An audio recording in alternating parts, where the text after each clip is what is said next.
అందరికీ నమస్కారం. నేను మీ Sangeetha. Welcome to mom Geetha steps. ఈరోజు కూడా ఒక మంచి ఇంట్రెస్టింగ్ టాపిక్తో మీ ముందుకు వచ్చేసాను. ఈరోజు మనం ఏం చూడబోతున్నామంటే ప్రెగ్నెన్సీ టైంలో ఈ 5 జాగ్రత్తలు తీసుకుంటే ఇన్ఫెక్షన్లు అస్సలు రావట.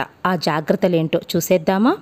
అంతకంటే ముందు ఒకవేళ మీరు గనక మన ఛానల్ మొదటిసారి చూస్తూ ఉంటే తప్పకుండా మామ్ గీతా స్టెప్స్ని సబ్స్క్రైబ్ చేసుకోండి. సో ఇంకెందుకు ఆలస్యం, లెట్స్ స్టార్ట్ అవర్ వీడియో.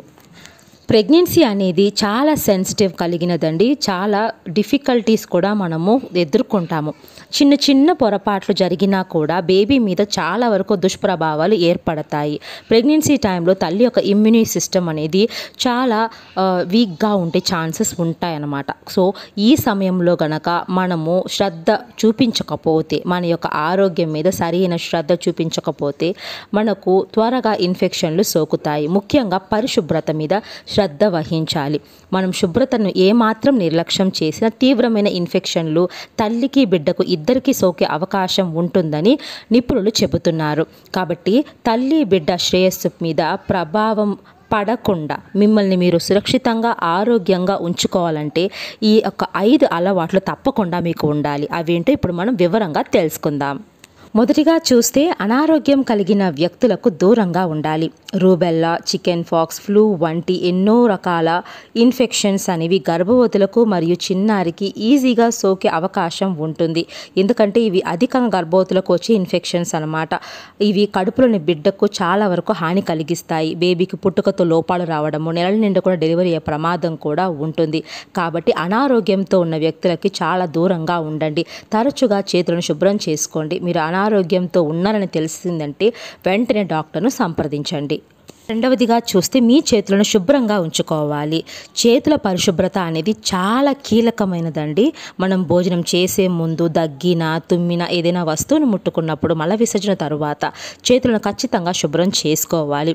చేతుల పరిశుభ్రత అనేది ఎందుకు ఇంపార్టెంట్ అంటే మీకు కలరా, కరోనా, షిగోలోసిస్, సార్స్, హెపటైటిస్ ఇలాంటి వైరస్లు మరియు బ్యాక్టీరియాకు సంబంధించిన వ్యాధులు అనేవి ఎక్కువగా చేతులలోని క్రిముల ద్వారానే వ్యాపిస్తాయి అన్నమాట. సో వాటిని తగ్గించాలి అంటే తరచూ మీ చేతులను మీరు కడుక్కుంటూ శుభ్రంగా ఉంచుకోవాలి. అంతేకాదండి, చేతులతో మీ ముఖాన్ని రుద్దుకోవడం ఇలాంటివి చేయకండి. చేతుల పరిశుభ్రత అనేది బ్యాక్టీరియా, వైరస్ల యొక్క వ్యాప్తిని అరికడుతుంది. సో ఎప్పటికప్పుడు మీ చేతులు శుభ్రంగా ఉన్నాయా లేదా చెక్ చేసుకుంటూ ఉండండి. ఇక మూడవదిగా చూస్తే శుభ్రమైన సౌకర్యవంతమైన దుస్తులను మాత్రమే ధరించుకోవాలి.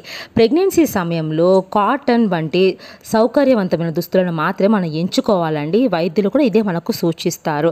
ఇవి చర్మానికి గాలి తగిలేలా చేస్తాయన్నమాట. బిగుతుగా ఉంటే సింథటిక్ ఫ్యాబ్రిక్ దుస్తులు అయితే చాలా చాలా దూరంగా ఉండాలి గర్భవతులు. ఎందుకంటే ఇవి తేమను పీల్చుకోవు, స్కిన్ ర్యాషెస్కి కారణమవుతాయి. సో దీని వలన కూడా ఇన్ఫెక్షన్స్ మనకు వచ్చే ఛాన్స్ ఉంటుంది. కాబట్టి తప్పకుండా గర్భవతులు కాటన్ వేర్ని ఎక్కువగా మీరు ఇంపార్టెన్స్ ఇచ్చి వాటిని మాత్రమే ధరించుకోండి. శుభ్రంగా ఉండే దుస్తులను ధరించుకోండి. మీరు వేసుకునే ఇన్నర్స్ అనేవి వేడి నీటితో ఉతుక్కోవడం మంచిది.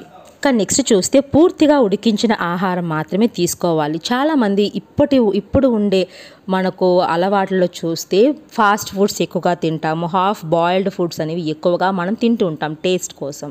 బట్ మీకు తెలుసా, పచ్చి మాంసం కానీ, గుడ్లు, సీ ఫుడ్, చీజ్, పాస్చరైజ్ చేయని మిల్క్ ఇవన్నీ కూడా అనారోగ్యాల ముప్పును పెంచుతాయి. వీటిలో వైరస్, బ్యాక్టీరియాస్ అనేవి ఉంటాయి. మనం సరిగ్గా కనుక వీటిని ఉడికించుకోకుండా తిన్నామంటే తప్పకుండా మనకు అనారోగ్యాన్ని కలిగించడంతో పాటు కడుపులో ఉండే బేబీకి కూడా ఇవి హాని చేస్తాయి.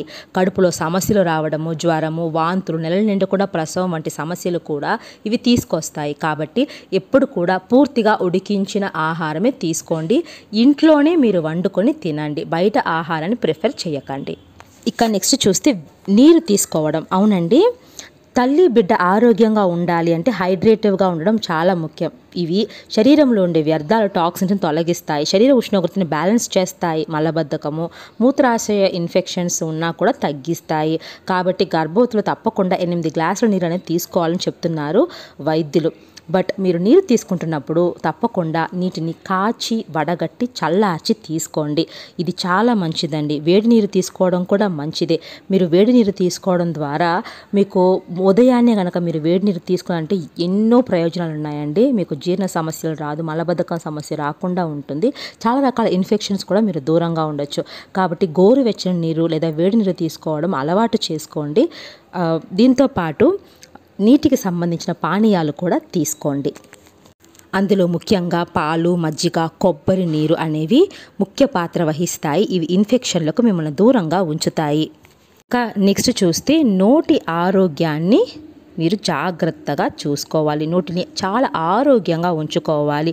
మీ నోరు ఆరోగ్యంగా ఉంటే మీ కడుపులోని బిడ్డ కూడా ఆరోగ్యంగా ఉంటుంది. నోరు శుభ్రంగా లేకపోతే చిగుళ్ళు సున్నితంగా మారవచ్చు. గర్భవతిగా ఉన్నప్పుడు మరింత సులభంగా రక్తస్రావం అనేది మనకు చిగుల నుండి, దంతాల నుండి, నోటి నుండి వస్తుందన్నమాట.